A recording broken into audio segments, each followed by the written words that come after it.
Hello and welcome to my living room for a little live music. I'm going to give you a whistle-stop tour of various instruments and how to play them today. My name is Anthony Thompson and I'm part of the famous Silverhair Viva trumpet section. In order to play the trumpet, we put our lips together and we blow air through the aperture here to create a buzzing vibration. Now, if we want to make that sound higher or lower, we change the tension in these muscles here and we move our eyebrows, of course. And we change the air speed. If we add a tube to that buzz, we get a note. So a small tube makes a reasonably high note, and a larger tube like this would make a lower note. Now I'd like to teach you a little bit about the harmonic series. This is naturally occurring thing, and this is a tube with ripples in it. If I twirl it around, the air inside vibrates.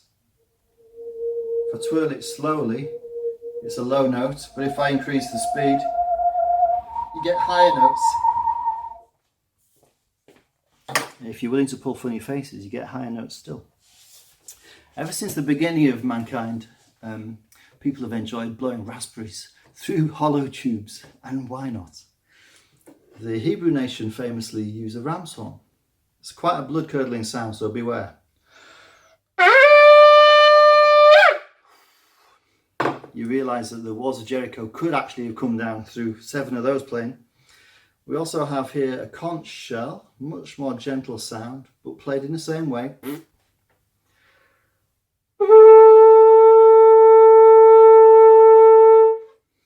And over here behind me, I have a didgeridoo used by the Aborigines. It's made of bamboo, has a wax mouthpiece, sounds like this.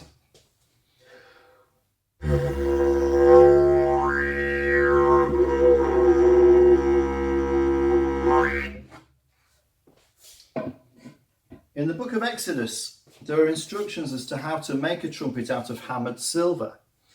This would be similar to the trumpets found in Tutankhamun's tomb, and they'd be similar to this in a way. This isn't one of those. This is an Exmoor post horn. If you're a postman back in the day, this would be a really good way of communicating.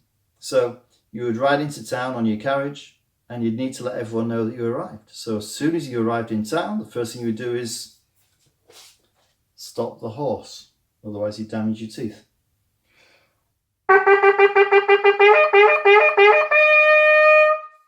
That's a post horn. Still plays a natural harmonic series. Trumpets were straight for many, many centuries.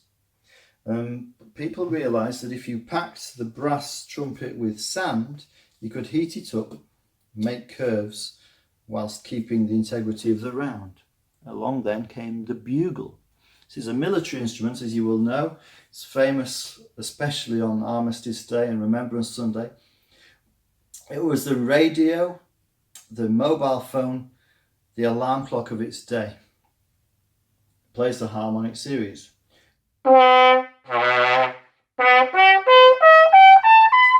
it plays things that you might be familiar with. The Rivali, for example. And of course, the call to charge. In the 1600s, 1700s, 1800s, and even into the 1900s, this was a very, very important instrument. It's called the Natural Trumpet. You'll see it has vents, which are for tuning. All the great Baroque composers were associated with this instrument. Bach, Handel, Clark, Telemann, Purcell, all of them. And it was used right through to Beethoven. He was still writing for this with his 9th Symphony. It plays the harmonic series. And it's known for playing tunes like this.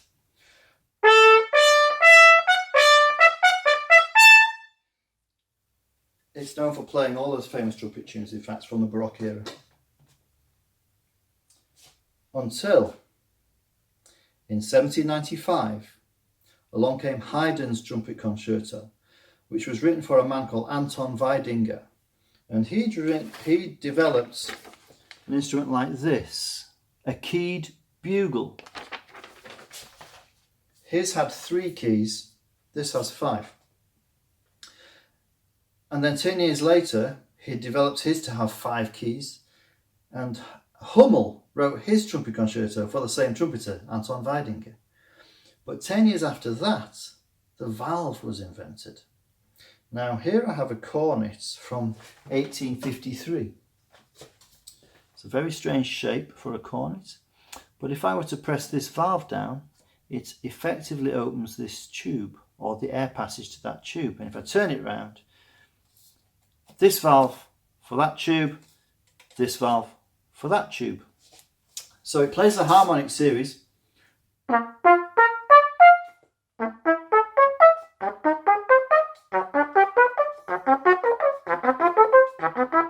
In 7 different positions, and using all those 7 different positions I can play what's called a chromatic scale.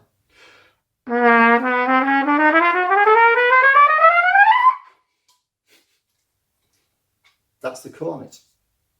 People were trying other things too, not just pistons that went up and down, but pistons that went round and round, like these. These ones rotate. It's called a rotary trumpet, and it's similar, of course, to the way the French horn valve works.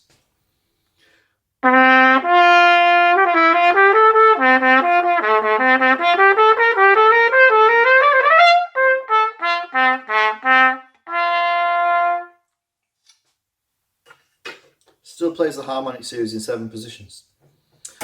It's easy to understand, of course, if you play a trombone. The airspeed is one thing, the eyebrows and these muscles are another, but actually seeing the instrument get bigger is easier to understand.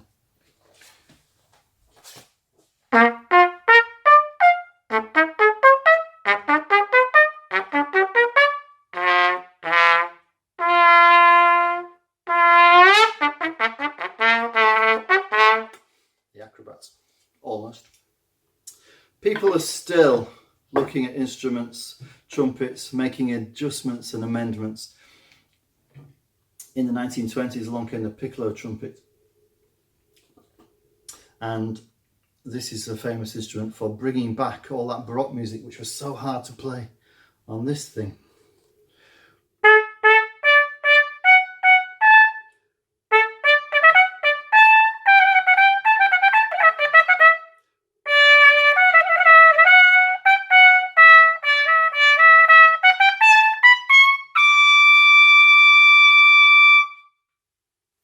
Thank you. I'll see you in a moment for some other music. If you'd like to hear more of me, have a look on whatever music program you use, Spotify, Deezer, Apple Music, YouTube, all of those things. Type in Anthony Thompson. There are 3 albums that you might want to listen to. And thank you. Bye-bye. Hello and welcome to the performance part of A Little Live Music. I'm joined today in my living room by my fiancée Helena, who's there. That's where she is. And we're going to play Dolce Adagio by Telemann, written for 2 treble instruments.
we're going to play La Serena by Thomas Morley.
Thank you for joining us in my living room for a little live music. The whole concert has been done in one take, as I'm sure you're aware.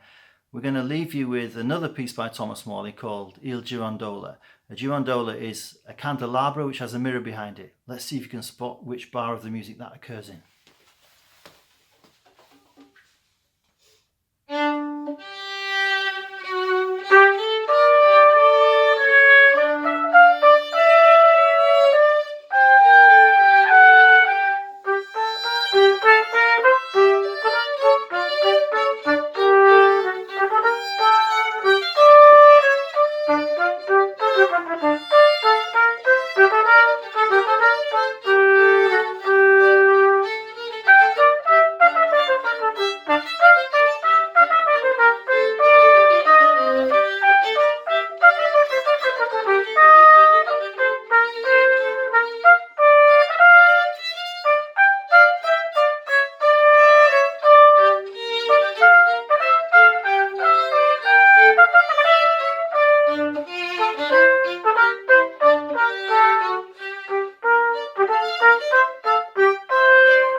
Good night.